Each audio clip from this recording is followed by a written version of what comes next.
Hey everyone, I'm Eric and I'm here with Roosevelt today. Yeah, Welcome. thank you. How are you feeling? Quite good. I've been in the bus for a few hours, 6 hours or so. Wow. Yeah, so quite sleepy, but yeah, still quite fresh. And you came straight from Stockholm? From Stockholm, yeah. How are the Swedes treating you? Quite nice. Like the show was quite packed out, and it was the first time we ever played there. So Wow. it's always weird to go to a city where you never actually have been to, and then suddenly 200 people come to the show, and yeah. Yeah, that must wanna be a see great it. feeling. Yeah. Yeah, Have you great. played here before in Oslo? We never did a headline show. Just we played at Oya Festival, but not at the actual festival. We played like a night part thing, Oh, okay. like the Oya night. Oya Natt, Yeah, yeah. Natt. And I DJ twice in Oslo. Like, Oh, I cool. think there's quite a good electronic scene in Oslo. Yeah. Like, Prince Thomas also did a remix for me. I really like him. He's from Oslo. Yeah. Yeah, but it's our first headline show. Cool, then Yeah. it's extra special tonight. I'm excited Yeah. to see your show. Yeah. Because you're playing at John D tonight. There are still some tickets available, so you better get them if you haven't done that already. Are you excited to play? Is it? Can you tease anything? Yeah, I what mean can we it's expect? the first tour after the album, so we did like years of touring with just a few songs and with like an EP and a singer. But this time it's the first time with the album, so people might know the tracks, and for us it's like complete different shows because people actually know the tracks and know what to expect. Yeah, that must be nice to see Yeah. people singing along and stuff. Yeah, it's the first time this happens, like the first time people know the lyrics and stuff. Yeah. Cool. Do you have any like specific rituals that you do before you go on stage, like something you have to wear, something you have to eat? Not really. We have now we do like this all white outfit Okay, thing, yeah. which is quite new, and that like gets you in the mood quite nicely. So I used to play like in my like normal outfit, and then on stage I often had like my keys in the pocket and I had my phone, and it just felt so weird on stage. I guess you can see that quite like clearly in the photos afterwards. Yeah, you don't realize it on stage, but then you see it on pictures and you think, I should have like, Then I realized maybe it's good to put on like a uniform thing. Yeah. And now we are in this like all white stage outfit, so that's quite a new thing. Yeah, that makes it for me. more of like a full experience. Yeah, and you get in the outfit and you realize you click and you realize it's time to go on stage. Yeah. Yeah. But do you remember like the moment that you realized that you wanted to be an artist? Have you known that for your entire life? Or? For me, it was actually a bit the other way around because I started as a producer when I was like 20, 21, and actually my aim was to produce for other artists, and that's also what I did for like a year. And then more as an experiment, I produced my own track and just put it online.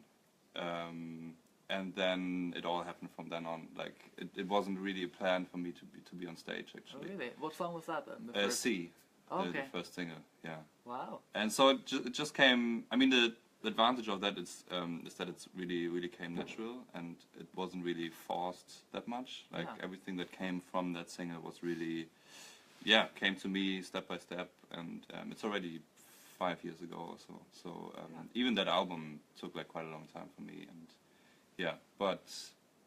it really feels now that I did the album that I wanted to do for years, and I finally like managed to do it. Well, that must be a great feeling Yeah. seeing people react to the Yeah. music and stuff. Yeah, it's my very first album. Like I'm around for quite a long time, but it's the first time playing like a full over an hour concert and like have an album out. Yeah. But you have quite a unique sound. It's like a smooth mixture between dance and pop, I Mhm. guess. Did you experience with a lot of different styles before you ended up with this kind of music, or was this always the way you sounded?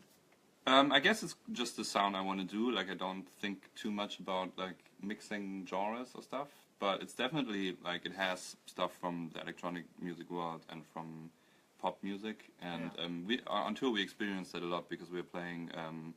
We just played a week ago at this huge techno festival in Geneva, and we were the only band playing like just techno DJs, and somehow it worked. And the other day we are playing in between rock bands, and it also works. So it's funny For to the see. same crowd, or do you think a lot of people like switched out? No, completely different crowd. Yeah. But we play the same set and the same songs, and Yeah. still it works in like different environments, Yeah. and that's really like funny to see.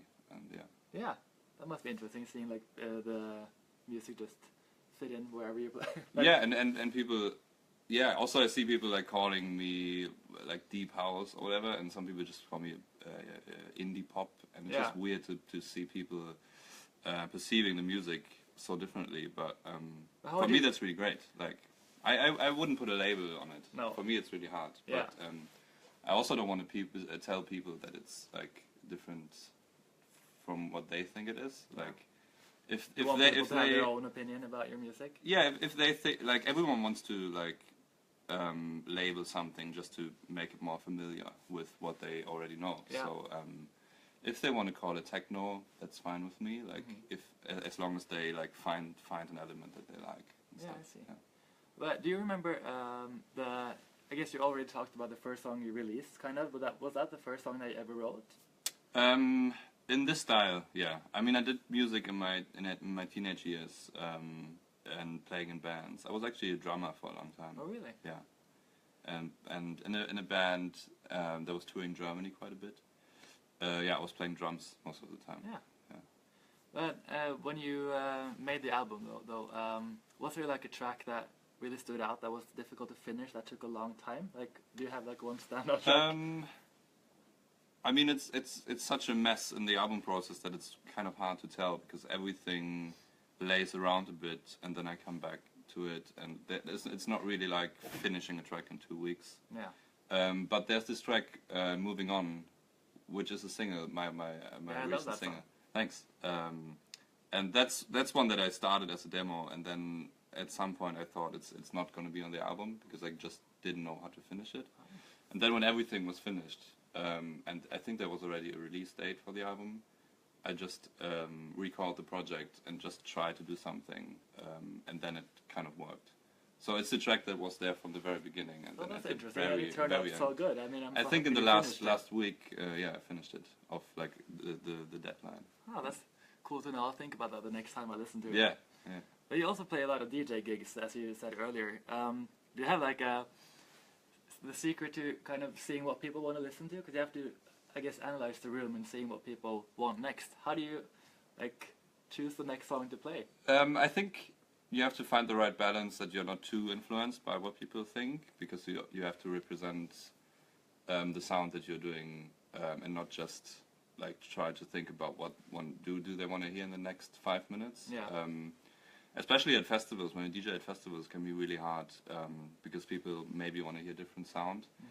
But my experience is that if you just keep going with your sound, also especially at festivals, because like the crowd mixes up a bit. Yeah. And if you stay with your sound, people will like start to get into it. Yeah, like So- get more familiar with the way you sound, kind of. Yeah, and so my key is more like stay with the sound you want to DJ, instead of like looking for the reactions too much. Yeah, that sounds like a good plan. Yeah, because then people are like the first 20 or 30 minutes can be weird for the people, and they have to get into it. But I think, and that's the great thing about DJ sets, after a while they can get into it and they can follow like the story you want to tell. And yeah, so yeah, my tip would be just stick with the sound you want to do. Yeah. That's good to know. And do you also remember the first album that you ever bought yourself? Yeah, it was Dangerous by Michael Jackson. Oh, really? Oh, Yeah, that's yeah. a classic. Yeah. Do you think it inspired you a lot? Maybe like in retrospective, not really that I was sitting in the studio and I thought like I want to do that sound, but it was the first moment when I was a really small kid that I like realized what pop music means. Yeah. Like before that, I just heard like some music and I didn't really know what it is, like just some sounds. Yeah. But with Dangerous, I had like the cover in my hand, and I realized, oh, that guy. Like I didn't get it at first. It was really fascinating. Like Michael Jackson seemed like not like a human being. Like it was just this weird character. I see what you mean. But I guess that's what fascinated me about pop music from the start. Yeah. And since we're on Ticketmaster, do you have like your favorite concert experience, like the best live act you've ever seen? There's a band from Canada called Japan Droids. Don't know if you know them. Never They're heard quite of small. And I was a massive fan when I was a bit younger. And they just reunited. So I don't know if they come to Norway, but they are amazing. We were planning on seeing them again, I guess. They were in Cologne. I live in Cologne right now. And they were in Cologne when I was on tour. So I you couldn't missed see them? them. Oh. I missed them. hopefully we'll see them some other time. I hope so. I think we are playing some festivals together in the summer. Oh, that's good. Yeah. Well, that's it. I guess people can see you tonight. I'm really excited to see your show myself. Yeah. And thanks for talking to us. Sure, it was a pleasure. Yeah. Bye, everyone.